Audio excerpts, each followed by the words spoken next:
Sir, ಇತ್ತೀಚೆಗೆ ಡಿ.ಕೆ. ಶಿವಕುಮಾರ್ ಅವರ ಪರವಾಗಿ ಕೆಲವೊಂದಿಷ್ಟು ಸ್ವಾಮೀಜಿಗಳೆಲ್ಲ ಜಾಸ್ತಿ ಹೇಳ್ತಿದ್ದಾರೆ, ಅವ್ರಿಗೂ ಒಂದು ಅವಕಾಶ ಸಿಗಬೇಕು. ನೋಡಪ್ಪ, ನಾನು ಸ್ವಾಮೀಜಿಗಳ ಬಗ್ಗೆ ಮಾತಾಡಲ್ಲ.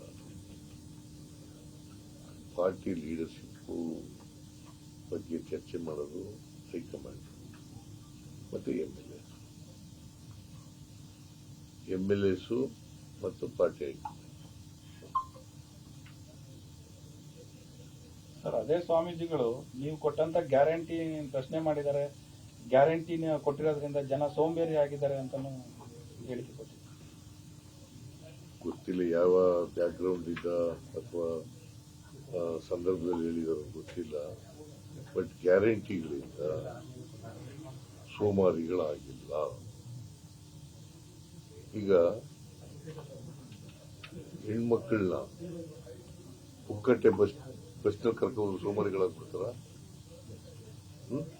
ನೀವ್ ಹೇಳಪ್ಪ. ಸ್ವಾಮೀಜಿಗಳು ಹೇಳಿ.